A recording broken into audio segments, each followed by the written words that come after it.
2019ની સાલમાં મેં અને મારા વાઈફના નામની છે એ મેસન ક્લબ મંડળીમાં છે અમે અનુક્રમે 1 લાખ રૂપિયાની લોન છે લીધેલી હતી. ત્યાર પછી કોરોનાનો જે સમયગાળો હતો એ દરમિયાન થોડોક સમય છે એ લોનનું કાર્ય છે એ થોડુંક અમારું હપ્તા ભરવાનું છે એ સ્ટોપ થઈ ગયું હતું. ત્યાર પછી છે એ કોઈ પણ પ્રકારની કહે ને કે માણસાઈ છે એ રાખ્યા વગર મંડળીએ એક પછી એક મારા અને મારા વાઈફના છે એ અલગ અલગ પ્રકારના છે એ ચેક બાઉન્સ છે કરવાનું ચાલુ કર્યું. સાથે સાથે આ સમયગાળા દરમિયાન છે એ લોકોએ અલગ અલગ સમૃદ્ધ દાવા પણ છે કર્યા અને એ સમૃદ્ધ દાવામાં મને અને મારા વાઈફને બેને અલગ અલગ પ્રકારે છે એ કોર્ટમાંથી એ પ્રકારના જપ્તીના ઓર્ડર છે એ લેવડાવવામાં આવ્યા કે જેમાં ઘરમાંથી બધો સામાન છે એ જપ્ત કરી લેવામાં આવ્યો. સાથે સાથે મારા પોતાનો જે સમૃદ્ધ દાવો હતો એ દરમિયાન લાસ્ટ મુવમેન્ટ સુધી સમાધાનની વાતો કર્યા પછી છેલ્લે છે સમાધાનમાંથી ફરી ગયા અને એના લીધે છે એ મારે જેલમાં જઈ જવું પડ્યું. 9 દિવસ સુધી હું જેલમાં રહ્યો. આ દિવસો દરમિયાન મારા પત્ની અને મારો દીકરો અને દીકરી એ મને છોડાવવા માટે ચારેકોર છે એ પૈસાની જે કોઈ મહેનત છે એ કરતા હતા અને એમાં મારા દીકરો અને દીકરી એણે જે રીતે પૈસાનું છે એ એડજસ્ટમેન્ટ કર્યું એમાં ટોટલ 1,80,000 રૂપિયા છે અમે ભર્યા. એટલે મારા દીકરો અને દીકરી એણે 1,80,000 રૂપિયા ભર્યા એટલે હું જેલમાંથી છૂટ્યો. પણ એ દરમિયાન મારા દીકરા અને દીકરી પાસેથી જામીન પેટે 5 અલગ ચેક લઈ લેવામાં આવ્યા અને સાથે સાથે એ લોકો પાસે એવું નોટરાઇઝ કરાવી લેવામાં આવ્યું કે જો તમારા પપ્પા પૈસા ન ભરે તો તમે ભાઈ બહેન બંને તમારા નોકરીના પગારમાંથી પૈસા ભરવા માટે બંધાયેલા છો. અને સાથે સાથે મારા સંતાનોને એ પણ કીધું કે તમે આ ચેક આપ્યા છે એનો મતલબ એ થાય છે કે તમારા માતા પિતા મૃત્યુ પામે ત્યાર પછી પણ તમે પૈસા ભરવા માટે બંધાયેલા છો. આ મંડળીનું નામ છે મેસન ક્લબ શરાફી મંડળી અને એના જે મુખ્ય વ્યક્તિઓ જે છે મુખ્ય સંચાલકો છે એમાં પરાગ સોલંકી છે. સાથે સાથે એના જે મેઇન ઓથોરાઇઝ રિકવરી પર્સન છે મોન્ટુ ટાક અને એના ભાઈ વિવેક ટાક. હા, ઓલરેડી મારે અને મારા જેવા ઘણા બધા લોકોએ છે એ પોલીસ ડિપાર્ટમેન્ટમાં છે ફરિયાદ કરેલી છે. એની સામે ઓલરેડી અગાઉ પણ એવા ગુના છે નોંધાઈ ચૂકેલા છે, FIR છે થઈ ચૂકેલી છે. સાથે સાથે મેસન ક્લબના જ આ કેસમાં પણ વીરપુરના જે હોલ્ડર છે એના તરફથી પણ છે ગુનો નોંધાયેલો છે ને FIR છે એ થઈ છે.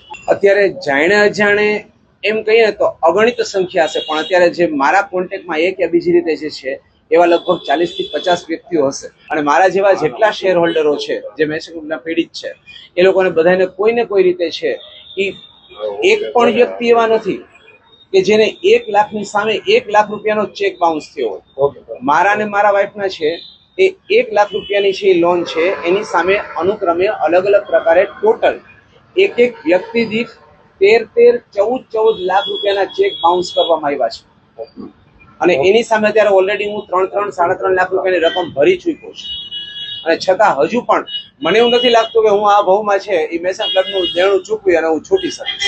આખી જિંદગી મારે કમાઈને મેસન ક્લબમાં છે એ કરવાનું. મેસન ક્લબ ક્રેડિટ કોઓપરેટિવ સોસાયટીમાં આશરે 2020માં જોબ કરેલી હતી, બરાબર છે. ત્યારથી લઈને 2 વર્ષ જોબ કરેલી. ત્યારબાદ આ મંડળીનો જે ચેરમેન છે પરાગ સોલંકી, બરાબર છે, એ ત્યાંની જેટલી બી લેડીઝ એમ્પ્લોય છે એ લેડીઝ એમ્પ્લોયીને હેરેસમેન્ટ કરે, બરાબર છે. કારણ કે જ્યારે પણ એમ્પ્લોયી જોઈન્ટ થાય છે ત્યારે એ લોકોના ચેક લઈ લે છે, બરાબર છે. અને અગાઉ મેં એમની ઉપર 376 કરેલી છે, બરાબર છે. અને એમને મને ફસાવી અને મને બ્લેકમેલ કરેલી છે, મને ખોટા વાદા વચનો આપીને અને મારી સાથે કાવતરું ઘડ્યું છે. આની પહેલા પણ બીજી અનેક છોકરીઓ સાથેના રિલેશન હતા અને હજી છે પણ.